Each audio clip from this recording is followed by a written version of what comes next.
¿Están listos? ¿Allá también? Bien. Muy bien. Espero que haya tomado unas siestas hace ratito para que esté aquí listo. ¿Ok? Una buena siestita. Acompáñame a Mateo, por favor. Mateo capítulo 7.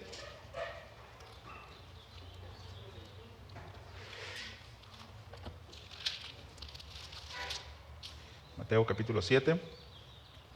Y estamos prácticamente en la recta final del Sermón del Monte. ¿Sí? Van a quedar ahí algunos cuantos versículos más que se tocarán la próxima semana. Pero hoy vamos a estar desde el versículo 21 al versículo 23. ¿Ok?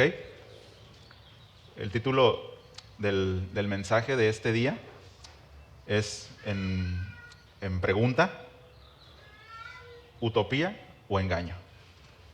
¿Ok? Ahorita vamos a ver de qué se trata. ¿Ok? ¿Ya está ahí en Mateo 7:21?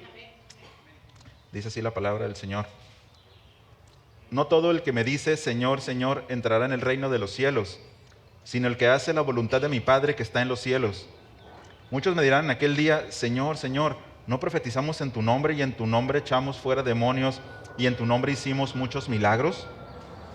Y entonces les declararé: nunca os conocí, apartados de mí, hacedores de maldad. ¿Okay? ¿Me acompañan a orar? Amado Padre, somos tan necesitados de ti, tan necesitados de tu mensaje cada día, Señor. No nada más los domingos, Señor, el día que nos reunimos como iglesia, sino todos los días, Señor, de poder estar alertas, poder estar conscientes de las advertencias que nos das en tu palabra, para corregir, para encarrilarnos donde debemos estar. Señor, te ruego que hoy tú nos enseñes, que nos hables al corazón y que podamos dar pasos, que podamos, Señor, también reafirmar nuestra confianza y poder voltear, Señor, al cielo y ver nuestra esperanza que está puesta allá, Señor, no en ninguna cosa material en esta tierra. Señor, ayúdanos y ponemos este tiempo en tus manos. Muchas gracias. Amén. Tal vez usted ha escuchado un himno, tal vez no, son más rockeros ustedes, ¿no? Yo sí me gustan los himnos. La iglesia donde nos congregamos hace muchos años pues es de himnos y bueno, me gustan, ¿no? Son gustos personales, ¿ok? Y bueno, hay un himno que se llama Tengo paz en mi ser, ¿no? Así se llama. Y bueno, ese himno tiene una historia. Se lo voy a contar a grandes rasgos.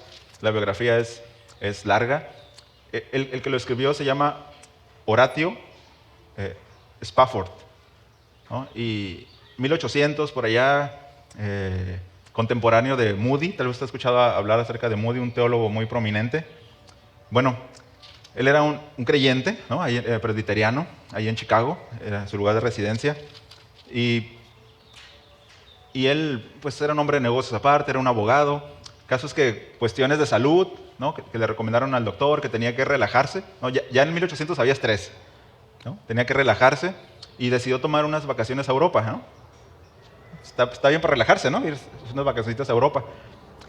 El caso es que por alguna cuestión, ¿no? de negocios, algo que salió mal, tuvo que mandar él a su esposa y a sus 4 hijas por delante. Tal vez usted ha escuchado esta historia antes, ¿no? Mandó a su esposa Anne y a sus 4 hijas por delante. Pues el viaje no es como ahora en el que es en avión, ¿no? Pues era un barco y tomaba pues, días, ¿no? en poder llegar de Nueva York hasta pues, al otro continente. El punto es que en esa travesía de este buque, pues chocó con otro barco, ¿no? Hubo un accidente tipo Titanic, pero en este caso en el Atlántico, ¿no? Un accidente y murieron muchas personas, más de 200 personas murieron en ese accidente. Y entre esas personas murieron las 4 hijas, sus únicas, ¿no? 4 hijas, fallecieron, se ahogaron, ¿no? Ahí en el accidente, y quedó viva su esposa. Se salvó porque se tomó de una tabla, ¿no? Que andaba por ahí. Y pasaron como 9 días para que pudieran llegar otra vez al continente y poder comunicarse.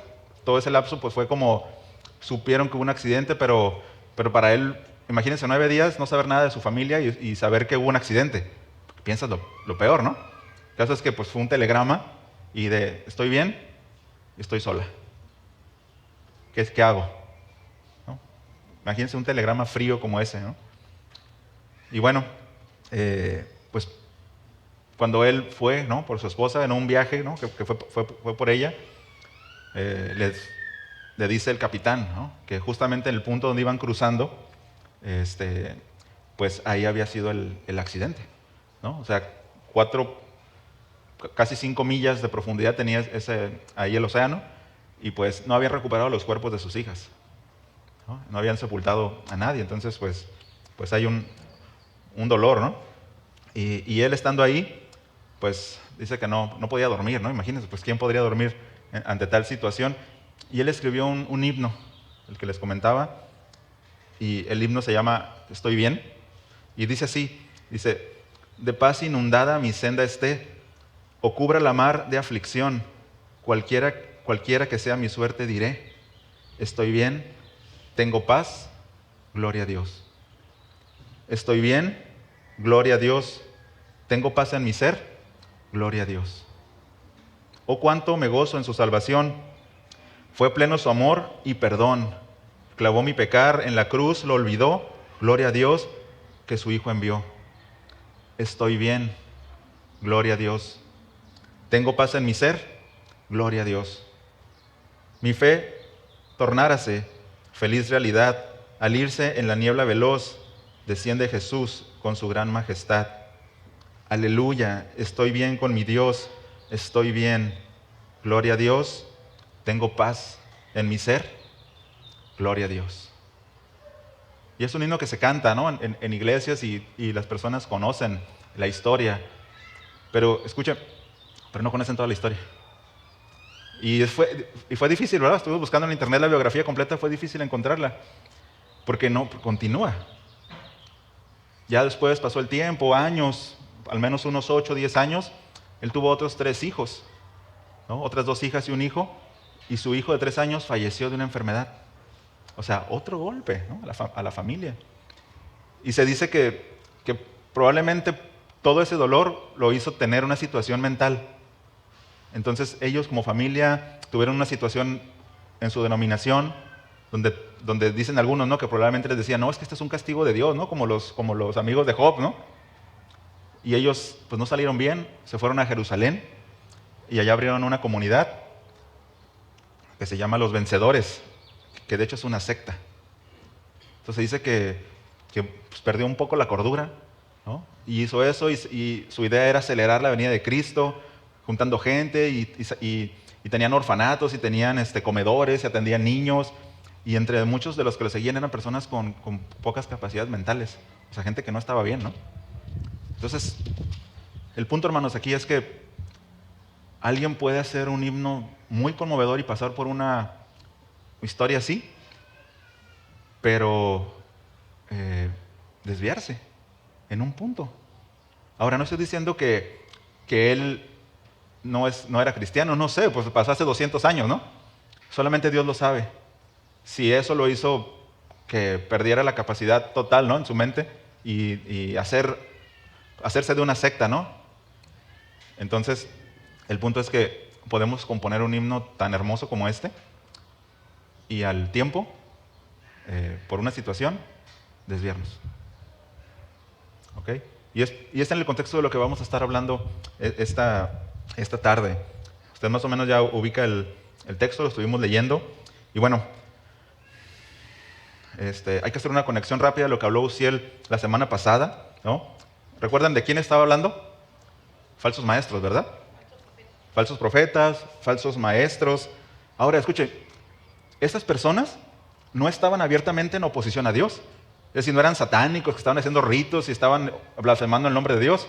Eran personas que se decían religiosas, pero la Biblia les dice que son falsos profetas, falsos maestros. Es decir, no estaban en oposición, ¿no? Aunque definitivamente en la iglesia hay lobos, como si él escribió y habló algunos textos, ¿no? Hay lobos que tienen verdaderas malas intenciones. Ahí en Hechos 20:29 dice el apóstol Pablo, le dice a la iglesia, a los ancianos de Éfeso, dice: porque yo sé que después de mi partida entrarán en medio de vosotros lobos rapaces, sé que no perdonarán al rebaño, ¿sí? Y de vosotros mismos se levantarán hombres que hablen cosas perversas, ¿sí?, para arrastrar tras sí a los discípulos. Entonces sí hay lobos rapaces que sí tienen la intención de ir en contra de lo que Dios ha establecido. ¿Ok? Ahora, también mencionó Uziel la semana pasada que sí hay falsos maestros, pero que también hay maestros que están equivocados, ¿no? Que no es la intención ni están haciéndolo para engañar a otros, sino que simplemente pues están equivocados, ¿no? Por ahí tomaron una doctrina y no hicieron una exégesis correcta y no se utilizó una hermenéutica correcta y se tomó en un sentido literal una doctrina y van por ahí, ¿no? Como muchos. Entonces, no son falsos, pero sí están equivocados. Hay que hacer esa distinción para no encajonar a todos en la misma bolsa, ¿no?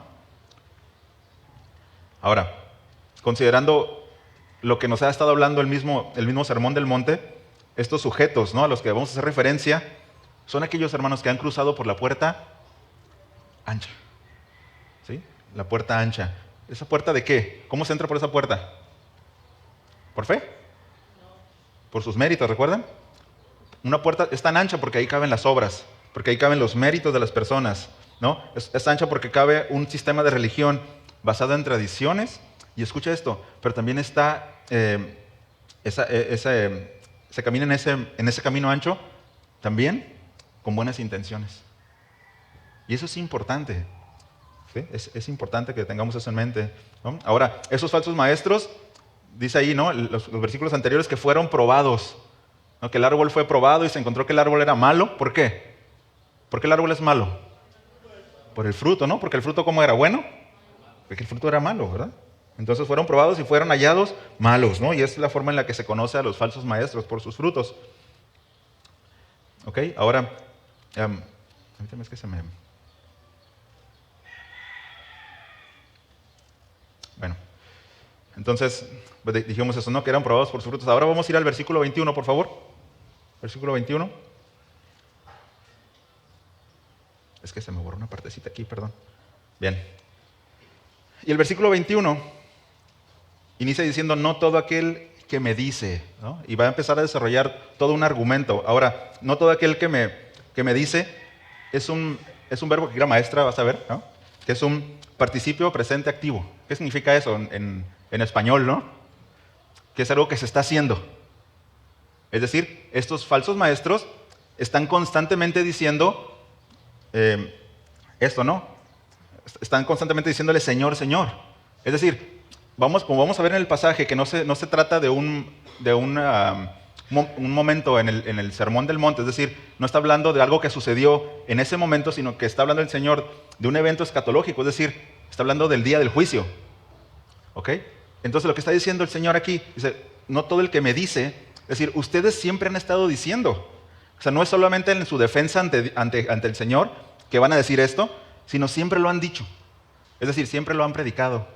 Desde sus iglesias, desde sus púlpitos, siempre estuvieron diciendo Señor, Señor, y estuvieron enseñando. O sea, eso es de lo que está hablando aquí.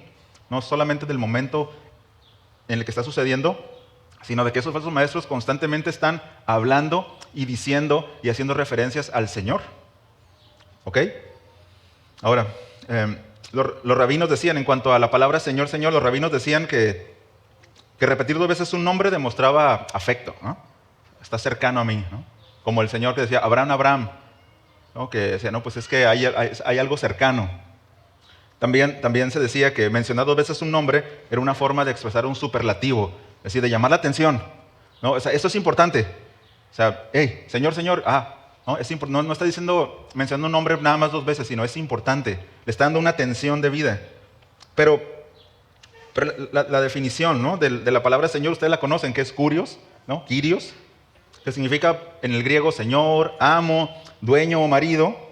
Y creo que eso lo tenemos claro, ¿verdad? Hemos hablado bastante al respecto. Pero, escuche, nosotros debemos darle peso a esto, hermanos, porque cuando nosotros decimos Señor, cuando usted está orando y se refiere al Señor, usted debe de tener en mente que es ese mismo Señor del Antiguo Testamento, que es ese mismo Dios, es decir, que es el que estaba en la zarza, que es Yahvé, ¿no? Entonces, es una palabra que tiene su raíz en Yahvé. ¿Ok? Entonces, ellos no estaban diciendo nada más Señor, Señor, como, sí, o sea, tú eres nuestro Señor, ¿no? Para nosotros la palabra puede tener, pues, no un significado tan relevante, pero tiene un peso teológico grande, hermanos, y fuerte. Es decir, te haces responsable de invocar el nombre de Dios. ¿Recuerdan qué pasó con el nombre de Dios en el Antiguo Testamento? Lo olvidaron los judíos cómo se pronunciaba. Porque no lo repetían, porque tenían miedo, porque hablar el nombre de Dios en vano traía un juicio. Y olvidaron cómo se pronunciaba. Las palabras las tenemos, ¿no? Y algunos traductores lo traducen como Yahvé, ¿no? Y de ahí proviene Jehová también.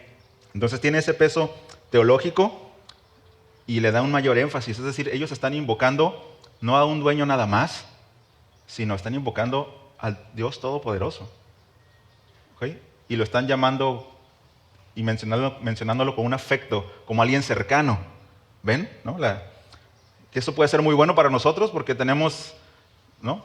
Por su gracia tenemos acceso, ¿no? A su presencia, pero no cualquiera, hermanos. No cualquiera. ¿Ok? Ahora, estas personas no solo estaban demostrando afecto o tratando de llamar la atención al Señor, ellos estaban haciendo declaraciones teológicas acerca de Jesús. Ellos estaban diciendo, sí, Jesús, tú eres el Señor, pero tú eres Yahvé. O sea, tiene ese peso. ¿Ok? Escuchen. Pero por el contexto, ellos le llamaban así a Jesús, pero no tenían una relación con Él. Y esto trae un juicio, hermanos. No tienen una relación con Él. Es decir, yo no soy tu Dios, yo no soy tu Señor. Entendemos que Dios es Dios de la creación, ¿no? Y Él gobierna. Pero alguien que no ha puesto su confianza en Cristo no puede acercarse al Señor con afecto. Solamente puede acercarse para arrepentirse. Para creer y arrepentirse. Entonces, el tener un conocimiento amplio de teología en cualquiera de sus presentaciones, tener conocimiento de la doctrina, tener mucha doctrina en la cabeza, incluso saber hacer una reunión como esta, ¿no? Los elementos de la reunión, que hay que predicar, hay que preparar un mensaje, los músicos se preparan. O sea, todo esto lleva una preparación, no se nos ocurrió y las cosas salen espontáneamente, ¿no? Hacer una reunión como esta, hermanos, tener mucha doctrina, mucha sabiduría, mucha teología correcta, eso no garantiza la entrada al reino de Dios. No la garantiza. ¿Ok? Luego el versículo nos dice, no todo el que me dice Señor, Señor entrará al reino de los cielos. Ahora, bueno, a ver, hermano, pero me estás diciendo que es un evento escatológico, ¿no? O sea, cuando esas personas vayan a ir unos a la derecha y otros a la izquierda. Y en un sentido, si usted va a Mateo y sigue, ¿no? el proceso del Evangelio, se va a dar cuenta que dice que el reino de los cielos se había acercado, ¿no? Ahí en Mateo 3:2, el Señor Jesús dice así, y diciendo, arrepentíos porque el reino de los cielos se ha acercado. Entonces, ¿cómo debo entender ese texto si dice que no puedo entrar al reino de los cielos, pero el reino de los cielos se ha acercado? ¿Cómo puedo entenderlo? Bueno, como le decía, ese es un evento escatológico y está hablando acerca de la segunda venida del Señor. Es decir, está hablando acerca del juicio del gran trono blanco. En este versículo está hablando de ese evento. El reino de los cielos había acercado, ¿sí? Había traído arrepentimiento, ¿no? Había traído descanso a los que estaban cargados. Pero aquí hay una advertencia. Aquellos hermanos que se dicen ser del reino, pero su estilo de vida no lo demuestra. Escuche este ejemplo. Es decir, alguien puede decir, ¿sabes qué, hermano? Yo soy Superman. Y viene con su leotardito ese, ¿no? Los calzoncillos por fuera, una capa larga, aquí, ¿no? Para que la vean así, ¿no? Soy Superman. Ok, súbete y aviéntate y tienes que volar, ¿no? ¿Qué cree que va a pasar? Que de boca, ¿no? Se va a caer en el piso. Hay que ponerle ahí un colchón, ¿no? Entonces alguien dice que es del reino, porque recuerden que esos falsos maestros caminaban en el camino ancho. Es decir, no, nosotros somos creyentes, nosotros vamos al cielo, nosotros somos hijos de Abraham. Sí, yo tengo un sistema de religión, ¿no? Yo tengo obras, ¿no? Yo ofrendo más que tú. Pueden decirnos, ¿no? Es decir, de lengua nos podemos comer un taco, varios tacos, ¿verdad? Pero si el estilo de vida no lo demuestra, es falso, hermanos, es un fraude. Es un fraude. ¿Cuál es la condición? La mitad del versículo dice, sino el que hace la voluntad de mi Padre que está en los cielos. No es del que dice, es del que hace la voluntad del Padre, ¿no? Es decir, del que obedece y el que guarda los mandamientos. Juan 14, acompáñame por favor a Juan 14, versículo 21.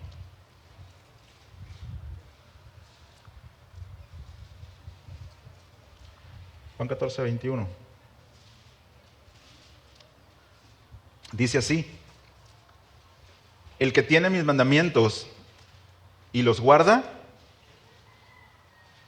¿no? O sea, podríamos tener solo los mandamientos, ¿verdad? Podríamos tener nuestra Biblia o tener una colección de Biblias, ¿no? De diferentes tipos de piel, de borrego, de chivo, ¿no? De foca bebé, de piel. Qué cruel, ¿verdad? El que tiene mis mandamientos, pero luego dice, y los guarda. ¿Qué es guardarlos? Y los obedece. Ese es el que me ama. Dice, y el que me ama será amado por mi Padre. Es decir, es el que tiene la seguridad de que va al reino de Dios. Que ya está el reino de Dios en su corazón, pero que va a cruzar, ¿no? Que va a ir a la derecha en aquel día. ¿Ha usted escuchado, probablemente ha escuchado esta expresión en algún momento, en alguna predicación? Dice, el camino al infierno está pavimentado de buenas intenciones. ¿Lo ha escuchado antes? Bueno, Lucas Alemán lo cita de esta manera. Dice, el camino al infierno está pavimentado de sinceridad. Dice, y un día el lago de fuego va a estar lleno de personas que fueron genuinamente sinceras en sus creencias. Dice, pero la sinceridad no alcanza, porque la sinceridad no es Cristo. La sinceridad no puede salvarte. La sinceridad en la fe no garantiza la salvación de nadie. El objeto de nuestra fe es lo que nos salva. Y ese objeto de nuestra fe no es otro que Cristo. Podemos estar aquí con muy buenas intenciones, podemos llegar temprano incluso. Podemos saber versículos de memoria, podemos ser sinceros.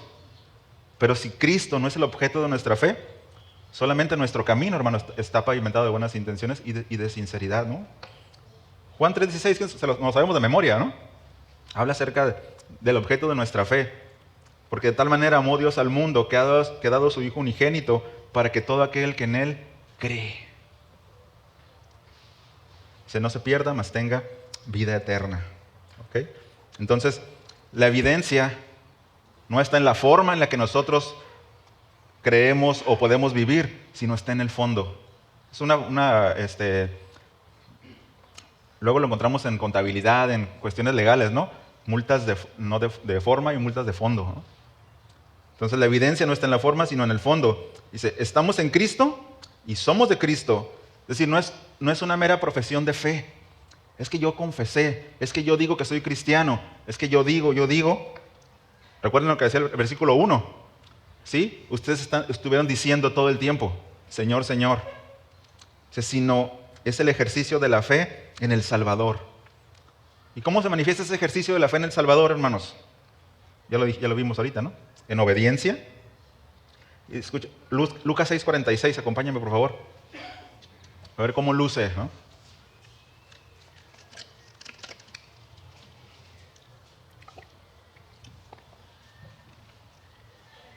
Lucas 6:46. Creo que con esto queda muy claro, ¿no? Este argumento. Dice el Señor, ¿por qué me llamáis Señor, Señor, y no hacéis lo que yo digo? Es decir, nos está diciendo que si nosotros no obedecemos, no le pertenecemos. Como dicen los españoles, ¿no? Punto pelota. Si nosotros decimos que creemos, pero no obedecemos y no se manifiesta esa obediencia, es una falsa profesión de fe. También Santiago 1:22 aborda este aspecto y desde mi punto de vista es contundente con esto. Santiago 1:22 dice así, pero sed hacedores de la palabra y no tan solamente oidores. Y luego dice, engañándoos a vosotros mismos. O sea, podemos estar nosotros autoengañados diciendo que escuchamos, ¿no? Que si entro ahí a YouTube Analytics y veo quién escucha las predicaciones, o de qué lugar, de qué colonia, porque se puede saber, ¿no? Todo eso. Bueno, no importa que escuches todas las predicaciones. Si no eres hacedor de la palabra, dice que te engañas a ti mismo. Eso dice, ¿no? Ahora, como les decía, no es lo que tú digas, sino cómo lo manifiestas y cómo lo demuestras. Ahí radica la gran diferencia, hermanos, ¿no? Ahí radica la gran diferencia. Ahora, estamos hablando de los falsos maestros, ¿eh? Los que se decían que eran creyentes, pero fue probado el fruto y salió chafa. ¿Ok? Estamos hablando de los falsos maestros. Luego, yo creo que ahora sí no vamos a ir tan pronto. Versículo 22.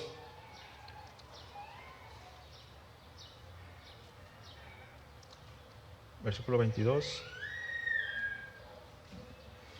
Dice así, muchos me dirán en aquel día, Señor, Señor. Otra vez, no sé si recuerda el versículo 13, de ahí mismo el capítulo 7. Ya volvimos a Mateo, que dice que son muchos los que cruzan la puerta ancha, ¿recuerda? Son muchos. Son muchos los que transitan por el camino también. Entonces son estos mismos, hermanos, ¿no? Son estos mismos, muchos, porque es más fácil así. Donde no hay una exigencia, donde no tengo un compromiso, ¿no? Donde me apoyo en mis obras, donde me apoyo en mis méritos, pues ahí está fácil caminar. Donde un sistema de religión me ayuda, una lista de sís y una lista de nos, pues es fácil hasta un cierto punto cumplirla, ¿no?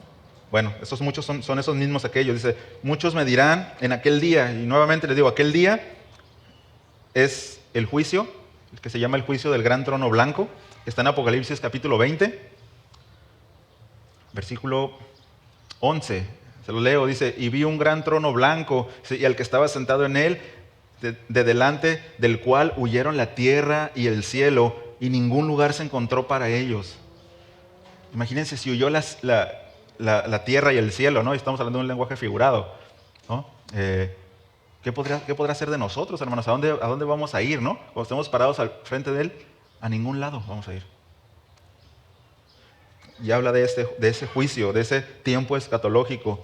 Ese tiempo, hermanos, en el que el libro de la vida será abierto. Ahí mismo en el versículo, en Apocalipsis 20:11, dice el versículo 12, dice, y vi a los muertos, grandes y pequeños, de pie ante Dios, dice, y los libros fueron abiertos, dice, y otro libro fue abierto, dice, el cual es el libro de la vida. Si fueron juzgados los muertos por las cosas que estaban escritas en los libros, según sus obras. ¿Sabe los nombres de quiénes están ahí? Efesios 2, 8 y 9, lo sabemos de memoria. Porque por gracia sois salvos por medio de la fe, y esto no de vosotros, pues es don de Dios, no por obras, para que nadie se gloríe.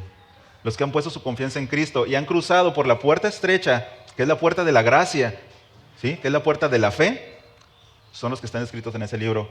Yo le pregunto, ¿su nombre está escrito en ese libro? Debería decir, sí, hermano, amén. Porque si tiene duda, ¿en qué está confiando, no? ¿En qué estamos confiando si tenemos dudas? Si usted ha puesto su confianza en Cristo, su nombre está ahí, hermanos. Ahí está. ¿No? Bueno, continuamos. Volvemos a Mateo, por favor.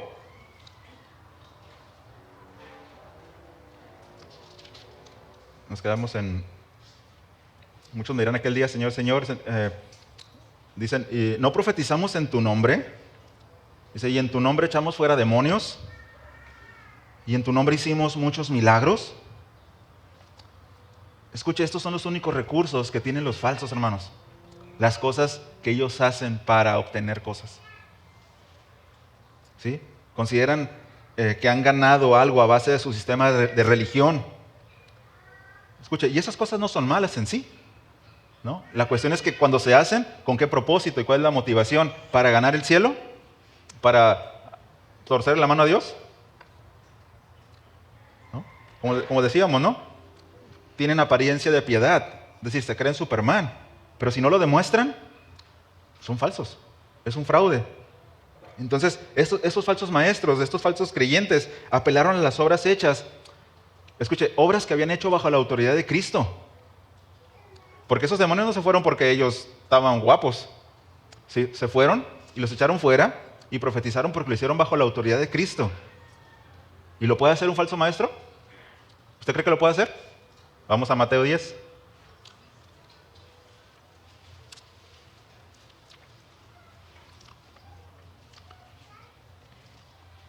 Mateo 10, versículo 1.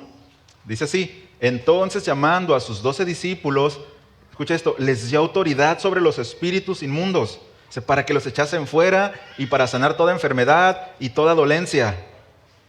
Entre esos 12 apóstoles, ¿ya vio quién está ahí? Judas Iscariote. ¿Usted considera que es un prototipo de un creyente? Es un falso maestro, es un falso creyente, que hizo las obras bajo la autoridad de Cristo. ¿Por qué? Porque Cristo se la dio, ¿no? Es decir, un falso maestro puede orar por una persona y el falso maestro no la sana, hermanos. ¿Quién sana a esa persona? Cristo, Dios, que es movido a misericordia porque Él es bondadoso. A pesar del falso, lo hace. Alguien puede llegar a los pies de Cristo por la predicación de un falso maestro, porque es el evangelio que tiene poder, no el falso maestro. Eso no son maestros, son maestros, ¿no? Judas estaba ahí. Ahora, hermanos, tenemos que tener cuidado con esto, ¿no? Cuidado con esos milagros, con esas señales. Escuche, porque el que las hace no es garantía de que le pertenece a Dios. Ninguna garantía de que le pertenece a Dios es tal persona que puede profetizar, que puede hacer cosas, ¿no? Que apantallan. No es garantía. Escuche, incluso predican y lo pueden hacer con elocuencia, ¿no? Y tener así a la iglesia así, oh, wow, qué predicación, ¿no? Qué grueso está ese brother. Y no pertenecerle a Cristo, ¿no? ¿Por qué? Porque nunca es una evidencia de salvación. Nunca lo es. Y escucha, y esa fue la tragedia, hermanos, de esos hombres, de esos falsos maestros. Le dijeron, si hacemos esto, quiere decir que pues, estoy del lado correcto. ¿No? Si lo puedo hacer, estoy del lado correcto. Fue un autoengaño. Dice el doctor Lacueva, dice lo siguiente, los dones de lenguas y de sanidades recomiendan a una persona ante el mundo, pero es la genuina santidad la que es aceptada por Dios. La gracia y el amor son un camino más excelente que el trasladar las montañas o hablar en lenguas humanas y angélicas. Y eso lo puede ver usted en 1 Corintios 13, del 1 al 2. La gracia puede conducir al cielo a una persona sin que obre milagros, pero el hacer milagros nunca llevará al cielo a una persona sin gracia. Si hay y los tenemos, pues disfrutémoslo, ¿no? Pero jamás será una evidencia de salvación. Lo único que nos va a poner del lado derecho es tu gracia. Ningún mérito, ninguna obra. Bueno, volvemos al versículo 23, por favor.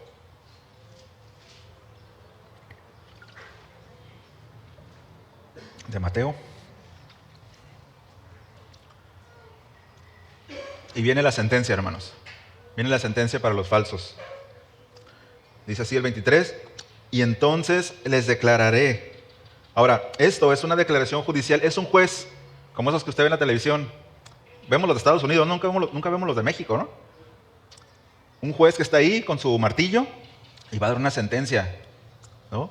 Es una declaración judicial y lo va a hacer en forma pública. Todos van a escuchar. Todos van a escuchar porque es un juicio público. Leímos, ¿no? Que estaban todos los muertos, grandes y pequeños. Todos estaban ahí y todos van a escuchar lo que se va a decir de Eligio, lo que se va a decir de mí, lo que se va a decir de Beatriz. Todo lo van a escuchar, ¿no? Y aparte las obras, el libro va a estar abierto también, ¿no? Bueno. Esta declaración también habla, hermanos, de una confesión pública. ¿Por qué? ¿No? De la sentencia. En este punto, hermanos, ya no hay gracia. Mientras Jesús caminó entre ellos, entre esos falsos, ¿no? A los que Él está hablándoles, había oportunidad. Mientras nosotros estamos aquí y le predicamos a familiares, hay oportunidad. Pero cuando llega este punto ya terminó todo. Ya no hay apelación. Ese juez no necesita un fiscal para que le diga qué es lo que hizo él. Ni testigos. Ese mismo juez conoce nuestra vida, conoce mi vida completa. La conoce y desde ese conocimiento nos va a hablar y nos va a dar la sentencia, ¿no? ¿Cuál es la sentencia? Versículo 23 dice, la mitad dice, nunca os conocí. Nunca os conocí. También se puede leer así, ni por un momento os conocí. No es que ahorita lo estoy desconociendo. Nunca te conocí. En ningún momento de tu vida, ni desde antes de la fundación del mundo, te conocí. ¿No? O sea, no está hablando de un mero conocimiento intelectual, O sea, porque Dios nos conoce a todos, ¿no? Su omnisciencia, hay que hacer esa distinción. Dios conoce a todos y sabe todos los que van a nacer y cómo se van a llamar y qué ropa van a traer el 25 de diciembre del 2075. Dios sabe todo. Pero ¿por qué dicen no los conocí? Bueno, por lo que le digo, que ese conocer es un conocimiento más cercano, hermanos. Es un conocimiento que nos habla de una relación íntima y personal con Dios. Y lo podemos ver así en el Antiguo Testamento. Ahí en el capítulo 4, el versículo 1 dice, conoció, es el mismo sentido, conoció a Adán a su mujer, la cual concibió y dio luz a Caín. No tengo que explicarle qué es conocer ahí, ¿verdad? Un acercamiento íntimo personal. También en Jeremías 1:5, dice Dios a Jeremías, dice, antes que te formase en el vientre, te conocí, y antes que nacieses, te santifiqué y te di por profeta a las naciones. Es ese conocimiento. Antes que Jeremías existiera, Dios lo conocía. Pero a estos falsos hermanos, nunca los conoció. Ni por un momento en la historia, en la eternidad, los había conocido. Pero contrástelo con los argumentos que ellos ponían. Pero ¿cómo no? Si ve todo lo que hicimos, Señor, Señor, ¿no?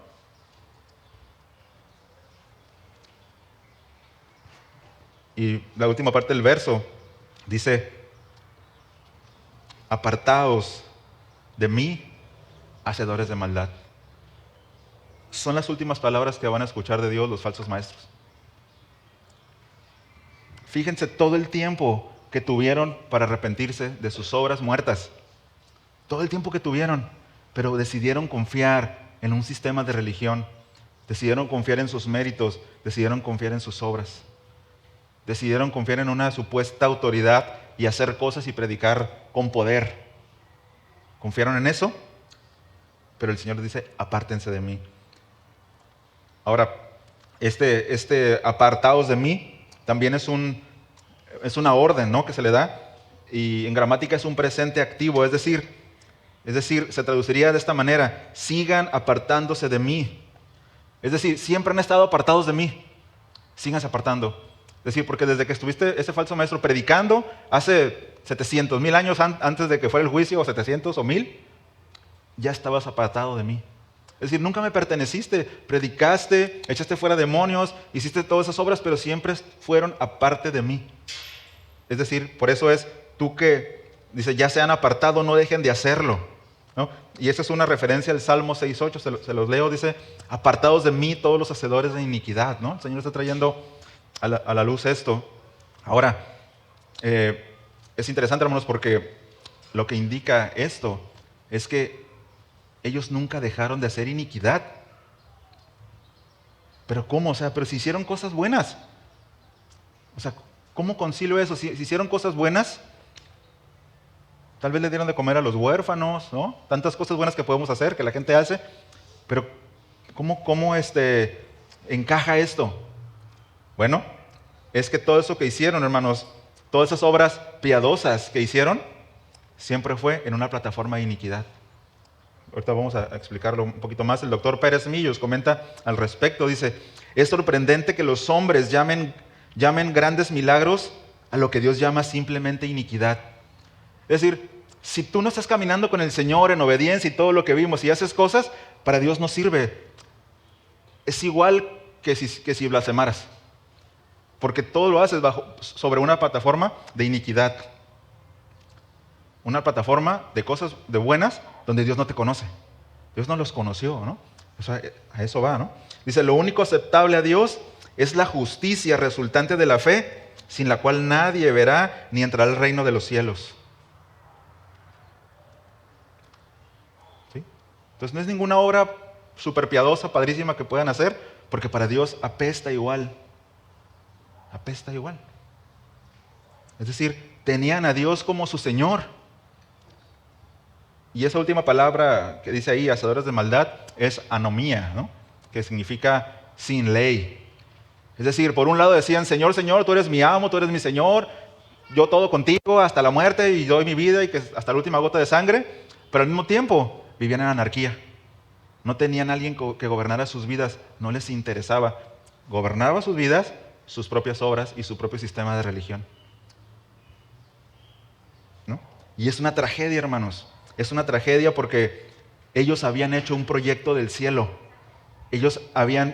Nosotros ya vamos para allá y habían visto esas calles de oro y habían visto todas esas moradas que se estaban haciendo y, ¿no? Pensaban que lo tenían ganado. Eso es una utopía. Un proyecto que puede ser ficticio, que puede ser real, pero que no ha llegado. Ellos tenían eso en mente. Pero ¿sabe? Estaban autoengañados. Porque al final es apártense de mí. Entonces, triste, ¿no? Pero bueno, qué bueno que es para los falsos maestros, ¿no? Porque, ¿qué le dice usted Efesios 2, 8 y 9? ¿No? Somos salvos por gracia. ¿Usted entiende eso? ¿Usted lo ha puesto en su corazón? ¿Confía en ello? Bueno, demuéstrelo con su estilo de vida. ¿Ok? Por no terminamos. Pero ya vamos a las conclusiones. Estas últimas enseñanzas, hermanos, no sé, al menos las últimas 3, 4, hemos estado hablando acerca de esto, ¿no? De falsos maestros, y sí como que podemos pensar, ay, Señor, no, ¿qué onda conmigo? Y, no, pero yo sí creo en ti, Señor. Híjole, pero, ¿no? Y ya tú mismo te haces un autoexamen y pues aquí sí bien, acá no, ¿verdad? Bueno, es una realidad que tenemos que autoexaminarnos. Y 2 Corintios 13, 5 nos habla acerca de esto. Vaya por favor conmigo ahí.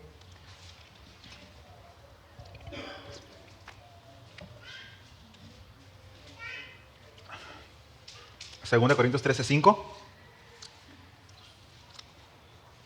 Dice así. Dice, examinaos a vosotros mismos. Es decir, no vayas con el pastor y le preguntes, pastor, ¿tú qué crees? ¿Que soy cristiano o no? ¿Crees que soy salvo o no? No, dice, examinaos a vosotros mismos si estáis en la fe. Probaos a vosotros mismos. Dice, ¿o no conocéis a vosotros mismos que Jesucristo está en vosotros a menos que estéis reprobados? Es decir, habla de que estemos haciendo un autoexamen constante, ¿no? Digo, todos podemos equivocarnos, hermanos, ¿no? Pero si tú ya traes un uniforme de esa equivocación, entonces necesitas examinar qué onda, ¿no? Contigo, con tu vida. Entonces, debemos hacerlo constantemente, pero escuche, no en un sentido de inseguridad, ay, seré salvo, ¿no? No, en un sentido de reafirmar nuestra posición en Cristo. No, eso te da confianza. Ah, estoy caminando, y aquí sí la regué, ¿no? Pero estoy caminando y ahí voy, ¿no? Y no entiendo esto y pregunto. ¿Ok? Reafirmar nuestra confianza en Cristo. Pero mire, el versículo 23 del capítulo 7 que acabamos de terminar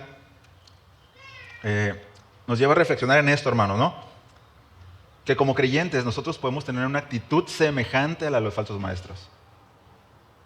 ¿Sí? Es decir, hipocresía. ¿Ok? Podemos tener una actitud similar. Pero no voy a ir más allá de lo que el autor nos dice. Porque el autor está hablando de falsos maestros. ¿Ok? Podríamos hacer aplicaciones de esto, pero no, porque el autor está hablando de falsos maestros que se topan con el Señor al final y son descubiertos y ellos mismos se dan cuenta que están autoengañados. Pero, ¿qué de nosotros? ¿No? Y para esto, vamos a Apocalipsis, capítulo 3. No vamos a hacer un estudio de esta porción de la Biblia, porque eso sería otra predicación. Apocalipsis, capítulo 3. Y usted esté checando con su vista el versículo 1 al 6, ¿no? Yo voy a ir haciendo algunos comentarios al respecto. Ahí en su Biblia va a decir que es el mensaje a la iglesia de Sardis, ¿verdad? Mensaje a la iglesia de Sardis. Y dice el Señor, dice, una iglesia, dice que tenía nombre de estar viva, pero ¿cómo estaba? Muerta, ¿no? Tienes nombre de estar viva, pero estaba muerta. Ahora escuche, estar muerta no es en un sentido de perdición. No es en un sentido de que, sí, ahí había unos que eran salvos y había unos que no eran salvos. ¿No? Seguramente habría algunos, ¿no? Pero no está hablando en ese sentido de perdición, ese estar muerta. Es decir, ¿cómo podemos entender esto? Tenían una buena teología, ¿no? Tenían una buena teología, posiblemente tenían una muy buena estructura en la iglesia, todo así súper ortodoxo, pasaban a leer un capítulo de la Biblia antes de la predicación, tenían salones de clases, maestros equipados, una iglesia como quisiéramos tenerla, ¿no? súper equipada. ¿Es malo eso? En lo absoluto. Necesitamos más servidores, ¿no? Usted necesita servir al Señor en las diferentes áreas.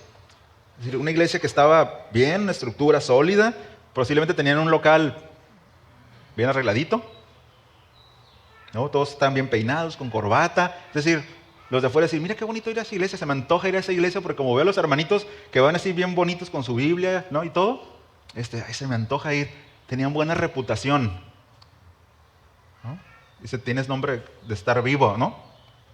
Una buena estructura. El asunto, hermanos, es que dice, pero estás muerta. Es decir, todo eso que hacían, súper lindo, súper ortodoxo, súper estructurado, lo hacían sin peso espiritual, lo hacían con una máscara, sin poder, solo tenían una buena reputación. ¿Ustedes creen que un creyente puede desarrollar eso? Sí. Tener una máscara de buen brother. ¿No? Pero nada más eso, ¿no? Falta de peso espiritual, ¿no? Y el Señor les hace una amonestación, ¿no? De corríjanlo y renuévense, ¿no? Y luego ahí también ustedes me siguen leyendo, dice las otras cosas que están para morir, dice ahí el versículo 2. El doctor Lacueva dice lo siguiente, dice, lo que quedaba, las formas y las estructuras, las personas y las instituciones organizadas, la ortodoxia misma, estaban a punto de morir por falta de espíritu interior. Por lo tanto, sus obras no eran perfectas, ya que carecían de peso y contenido espiritual. Es decir, nosotros podemos hacer iglesia, como se dice, ser servidores, predicadores, maestros de escuela bíblica, ingenieros de audio, ingenieras de audio, bueno, ingenieros, ¿no? De audio en general, y hacerlo sin ningún peso espiritual. Puedo estar parado ahí arriba, atornillando el lado de acá, ¿no? Porque tú estabas acá, Francisco, ¿no? Pero atornillando el lado de acá, sirviendo a la iglesia en la noche, con calor y el peligro. Y ay, mira y una foto ahí, ¿no? Mira que el brother, qué comprometido, sin peso espiritual, pensando que me vean que lo hago. Eso es carencia de peso espiritual. Eso es nada más tener una reputación y una máscara. Pero el versículo 3 dice, arrepiéntete. ¿Sí? Y es un llamado a retomar el propósito, ¿no? por el que el Señor nos puso en este camino. Un llamado a dejar esa situación espiritualmente mala, pésima. Y hay una advertencia ahí, ¿no? Dice, si ellos no se arrepienten, dice, y corrigen, se vendré como ladrón. O sea, ni cuenta te vas a dar cuando venga. Y no está hablando acerca de la segunda venida, ¿no? No está hablando de un tiempo escatológico. Está hablando que el Señor va a venir con disciplina. Y el Señor te va a llegar a coscorrones, hermano. Si nosotros estamos caminando con una máscara de hipocresía, ¿sí? Haciendo las cosas sin el peso espiritual debido, o simplemente ni siquiera haciendo nada, no tomando el interés. Dice, el Señor va a venir, si tú eres iglesia, el Señor va a venir y viene con juicio. Y no está hablando de que te va a mandar al infierno, ¿ok? Pero escuche, si nosotros vemos a Ananías y Zafira, ¿recuerdan? ¿Qué pasó con ellos? ¿Qué pasó cuando quisieron engañar al Espíritu Santo y mentirle? Switch. Los primeros, ¿no? Bueno, no sé si fueron los primeros que llegaron a la presencia del Señor allá, pero... Y luego, ¿qué pasó con el incestuoso de allá de los Corintios? ¿No? Bueno, lo expulsaron para que su cuerpo fuera destruido, dice la palabra, ¿no? A fin de que su alma sea salva. Entonces, juicio, disciplina, y a veces bueno, vemos en las Escrituras pocas veces que lo menciona, ¿no? Pero son advertencias y un grado al que el Señor a veces tiene que llegar para corregir a los que renuentemente no quieren caminar como Él manda. Les baja el switch o les pone una... ¿no? ¿Por qué? Porque disciplina no es te voy a matar a golpes, sino necesitas corregirlo. ¿Ok? Ahora, ya dijo todo esto y vamos al verso 4. Va a hablar acerca de unos elogios, ¿no? Dice, algunos pocos. Dice que se mantienen fieles al Señor. Escuche, ¿por qué ese contraste? ¿Cuál es la diferencia, ¿no? Entre los que están muertos, es decir, carentes de peso espiritual? Con estos, dice que son fieles. Son aquellos que no buscan la aprobación del mundo, que no buscan la aprobación de los demás, que buscan la aprobación de Dios nada más. Que hacen muchas cosas y nadie más lo sabe, más que Él y el Señor. ¿No? buscan la aprobación de Dios. Dice que los vestirá de vestiduras blancas, ¿no? Un símbolo de santidad, ¿no? Ellos están caminando correctamente, pero no todos lo hacen, hermanos. No todos lo hacen. Y luego ya viene el verso 5, ¿no? Promesas acerca, dice, de los vencedores. Y estos vencedores, le digo, no es un estudio, pero es un sinónimo de que los creyentes. Si usted da nota, usted va a encontrar textos, ¿no?, referente a estos vencedores en 1 Juan 5:4, 2 Corintios 2:14, Filipenses 4:13. ¿Alguien lo sabe, Filipenses 4:13? ¿Y qué característica es eso de una persona que vencedora, no? Son sinónimos los vencedores, los creyentes, los que han puesto su confianza, los que están caminando. ¿Y cuáles son las promesas? Da 3 promesas. Dice, 1, ponernos esas ropas blancas, ¿no? Así es, ¿no? Vestido que se necesita para el mundo venidero. Y luego la segunda promesa dice que de ningún modo, y es lo que está hablando enfáticamente en el griego, que de ningún modo, nunca jamás, en lo absoluto, borrará su nombre del libro de la vida. A veces toma ese texto para decir, mira, lo puede borrar. Cuando ese no borrará es una figura retórica que se llama litote, que es una expresión que enfatiza algo negativo para dar una afirmación positiva. Es decir, nunca en lo absoluto borrará su nombre del libro de la vida. O sea, no es una posibilidad, sino es un énfasis de que nunca sucederá. No borrará su nombre del libro de la vida. Y la tercera promesa, y creo que pues es hermosa, ¿no? Dice que Él confesará nuestro nombre delante del Padre. Y no sé, usted piensa en esa escena, ¿no? Cuando vea, Padre, Él, yo lo salvé. Y a ella también, ¿no? Sí, es fuerte, ¿no? A diferencia de los falsos, ¿tú quién eres? No, a ti nunca te conocí. Pero a Él sí, ¿no? O sea, Él está diciendo al Padre, yo los conozco a ellos. Hermanos, eso debe llenar nuestro corazón de esperanza, ¿no? De saber que en un día no es que nosotros lo vamos a confesar a Él, no, que vamos a decir, sí, Señor, tú eres nuestro Señor. No, que Él va a decir, yo los conozco, vengan aquí. Yo los conocí, tuve una relación personal con ustedes y a muchos de ustedes los conocí antes de la fundación del mundo. Entonces, Él nos conoce, ¿no? Y Él mismo nos va a confesar delante del Padre. Entonces, son preciosas promesas, ¿no? Que nos dan seguridad. Pero también hay que ver la advertencia de no tener obras de estar muerto. Arrepentirnos, renovarnos. ¿En qué sentido? Romanos 12:1 y 2. ¿Ok? Entonces, ningún tesoro terrenal, hermano, se compara con nuestra esperanza.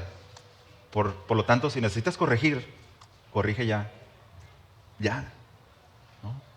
Busca la aprobación del Señor, sirve a tu iglesia y ama al Señor. Amén. ¿Oramos? ¿Nos ponemos de pie, por favor?